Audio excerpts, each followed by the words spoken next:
When I move, you move, just like that. Girl, you thicker than a mug, I'm tryna see all that. You need a little bit of love, I could be all that. I can tell that you expensive, so.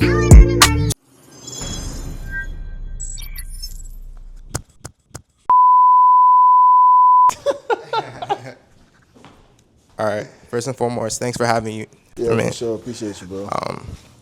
So for the people who don't know, who aren't familiar with your work, who are you?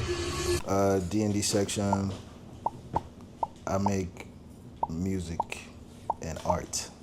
Yeah. Yeah, but I think you do some other things too. Yeah. Also, one of the co-founders of House 419.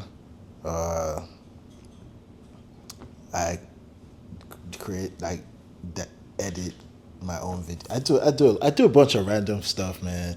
Whoever God tells me to do that day, that's what I am, man. That's the best way to describe what I am. So, but I think what God calls me is a culture curator. That's what God calls me, is a culture curator. Nah, that's funny.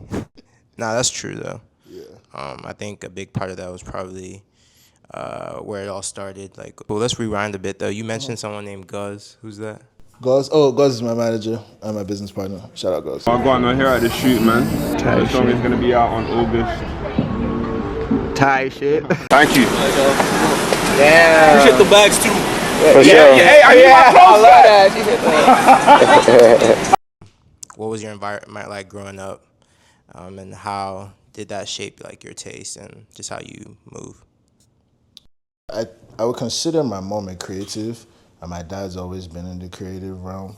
So my mom's a floral designer first before she moved into ended up upscaling her business. And then my dad used to own a bar when I was a kid. So all I ever heard for the beginning portion of my life was just I thought Fela Kuti was the only artist in the world, because that's and cool jazz.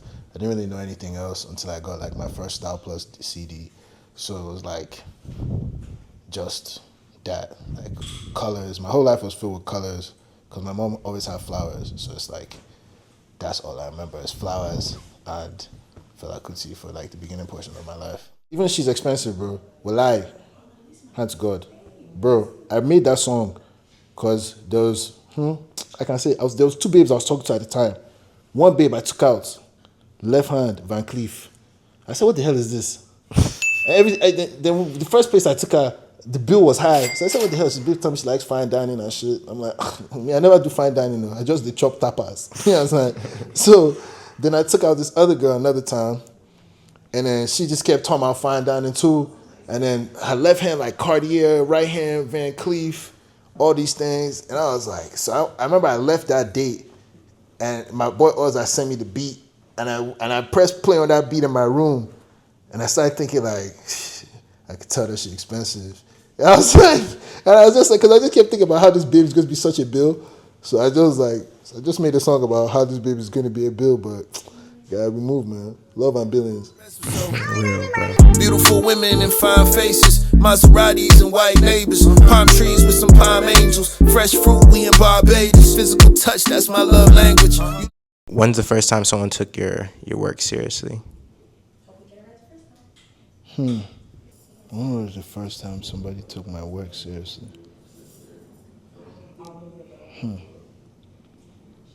I used to. That's actually so funny. When I was in high school, I used to make music, but I was really bad. I sucked. That's why I tell people too. I don't have talent. I just work hard. So it's I generally I wasn't gifted with a good singing voice. I could barely spell. You know what I'm saying? So it's so I was what's one way that I can find a way to make music and be okay? And I was okay, my voice sounds decent on a beat. When I hit puberty, a little bass came in, so it didn't sound as squeaky as before. And then I went to college and I was working with Ramaz. I was working with Ramaz in the Valdosta studio in the library. And the studio there, they used to have to kick me out of the studio. And I made a song with him, Star for the Gram. Yeah, that's so crazy. This is so long ago. I made a song called Star for the Gram. and he was the first person to tell me I was dope. And then the first person to ever really believe in me was like my boy Enrique. Enrique was like the first person to be like, "Oh, bro, you're dope." And I knew I sucked at the time, but I think Enrique was just like an older brother, and he like believed in me. So that was like the first person to ever believe in me. It was like my freshman year when I was out at Austin. Come on, yeah. Two-step and I'm getting too jiggy. I'm fly as a pigeon and swag too wicked. Paint stains on my modular denim, make time on my fitted. I'm straight out the city. Real boss when I handle my business. I put on my niggas, I'm coming too trimmy. So we're talking a little shit too. Eyes not fucking losing, bro. I'm here to hype y'all up. I see some dogs, man. There's a bunch of puppies over there, man. These niggas smoke weed all day. These niggas ain't got no fucking athletes. Stop playing. This is She with the Africans. for real though, man. I really just want to make a statement. I feel like today's a good day to make a statement. I mean, I feel like a lot of niggas got cameras out. A lot of niggas got their girlfriends. It'd be good to embarrass some niggas in front of their girlfriends. I like that. Nigga home in a little room. That's about himself. That's what we here to do today. When's the first time a stranger, like the reaction, or stranger walking up to you, or like someone reacting to you, like, oh my gosh, that's dndSection? How was that like? I think that interaction actually led to me making. Funny enough, true story. I just quit music like 2 days before, and I was heading to change my major at Georgia State, and I changed my major from business to law because I was gonna do the law thing, and I got in the elevator at the Commons, and my producer now, who I work with a lot, he's like, "Yo, aren't you the section? dndSection. I don't know if I was the section or dndSection. I don't know where I was at the time." And I was like, "Yeah." And he was like, "Oh, bro, I love High. I heard it on SoundCloud. That joint is fire. Let's work on some music."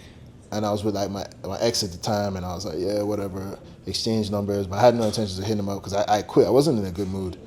And then I remember I kept seeing his stuff on Snapchat, like his studio, and I was like, "Yo, this studio is fresh." So my ex convinced me to link him. That was like the first time anybody had ever pulled up on me in person for real. And then that's actually what ended up making me continue making music, is when I met him, because I've been locked in with him since that day. Are there risks that you took creatively that could have just gone really wrong? Yeah, I remember when I spent my last dime of my account to fly to New York on a hope that I would open up for David in New York. They had made me fly everything, and I remember I landed in New York, and I think it's called is this the tarmac where you land? Mm-hmm. Bro, we land. First, the flight took off on time. I was supposed to get there like 3 hours before the show for sound check. We land on the tarmac, and then we're just sitting there for 2 hours. And I'm like, what's going on? For an hour, and I'm like, what's going on? Then I come out, and then my suitcase takes another hour to come out. My guy now picks me up. As we're driving, we're 3 minutes away. The guy now makes the wrong turn. In New York, of all places, 3 turns to 36. I had to hop out on road, damn near on the highway, to now run from in middle of Brooklyn. I'm wearing dress shoes, I think, running to Prospect Park. I get there. I'll never forget the babe. I can't remember. I won't say her name, but she said, "You're not performing." How? Soundcheck. Then I don't remember who it was. Told me to go on stage to try and airdrop my music to the DJ. DJ is not focused on me. This is his own opportunity too. So the guy's not really caring. So I'm like, I just spent $600 and something to fly to New York, and I don't have any more money. So I'm like, man, what the heck, guys? So I'm just like, man, I'm demotivated. Then Tunji now says, Section, you did perform. I said, no. I said, then you do Boston tomorrow. I said, yeah, say less. But in my head, I'm thinking like, how am I about to get to Boston? So I call my ex. I'm talking to the phone of my ex. We're trying to figure out how I'm going to get to Boston. She says, why don't you take the bus to Boston? I said, the bus? She said, there's a 7 a.m. bus that'll get you in Boston by like 3. And I was like, how much is the ticket? She said it's 71, but she copped the ticket for me. Mm-hmm. And I was like, so I don't know how I'm getting back from Boston at this point. Like, I don't even know how I'm getting back from Boston. You understand? I just know I don't know anybody in Boston. So I get on this bus, sitting on this bus, heading to Boston. I'm thinking, who do I know in Boston? I'm brainstorming. My friend Tumi posted a snap that she lives in Boston. I called Tumi and said, Tumi, I'm coming to Boston. I just need to crash on your floor. She said, I don't even have a floor for it to crash on because I just got this apartment. She said, I have an air mattress. I blow you up the air mattress. I said, I just need somewhere to sleep for 4 hours, put my bags down, and whatever it is. And at the time, I think I had like $80 in my account. So in my head, I budgeted how much my Uber is going to cost me to get from her house to the thing, and I was just going to be there the whole time. And then I'm now thinking like, okay, I got enough to get me one big plate from Whole Foods, and this is my meal for the time I'm there. Do you get what I'm saying? Mm-hmm. And then like, man, I remember I went.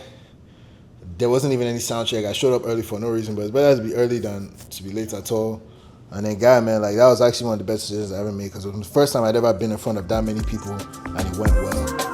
Too sad as any man in this life and spiritual. Imagine that they can't kill me even if they wanted to. Imagine that taking shots of 42 in multitudes. Imagine that I just want your life onto my belly food. I'm ready right now.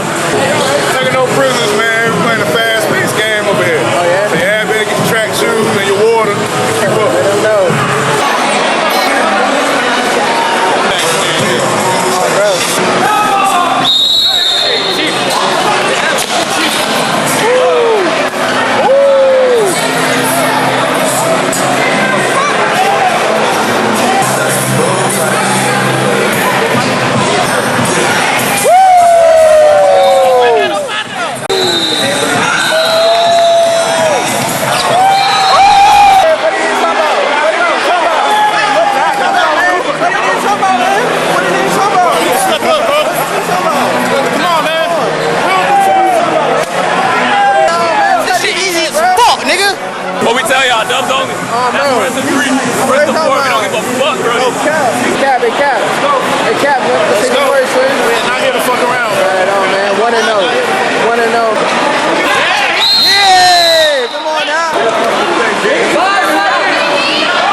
Hey, we lost, but it was a good ass game. Tricked out the spot, though. Tricked out our spot. Win something, do something. It's a good one. Happens, bro. Look, dodgeball not even a real sport, fam. Dodgeball a game of luck, and like we came in, we was unlucky. They put a time limit on the game. It's the first game with a time limit.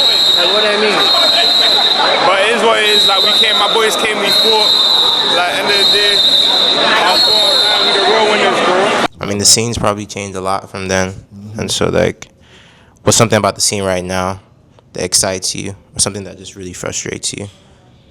I think I love how there's like, I remember when I first came up, like, and I was rapping and we were in Traplanta and stuff. Like, bro, people were like, rap in Africa, it'll never work.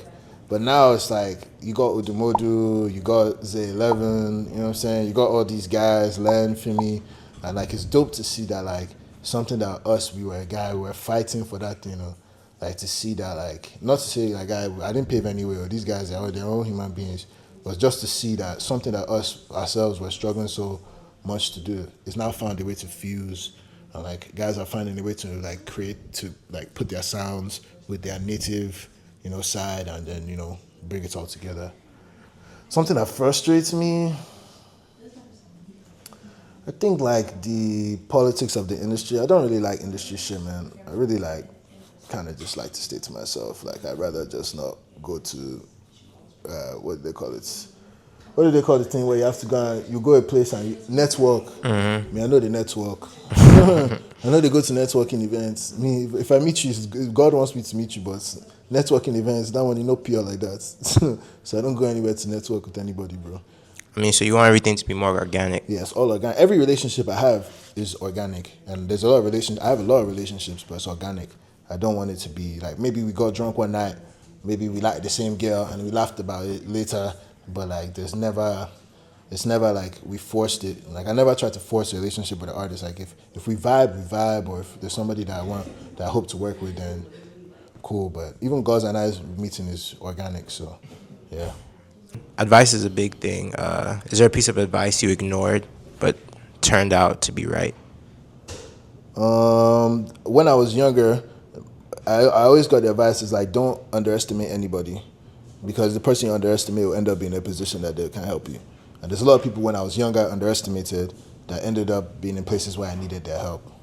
So the advice I'll give everybody is like treat everybody the same, move with love, move with grace with every interaction. And if God wants that person to help you, then they'll help you. But if they're not supposed to be in your life, then they won't be in your life. For real. But it's better to have people say nothing about you than to say bad things. 100%. I'm tired, boy. Feel you, man. Hey, man, today was a lit day. It was I had my guys, my family with me. That's all that matters. We didn't win. At the end of the day, man, it's not about winning. It's about coming together, doing something good for the community. That's what happened today. I appreciate y'all rocking with me. Y'all gonna hear from me very soon, and we're gonna be everywhere. Trust me, we're gonna be everywhere.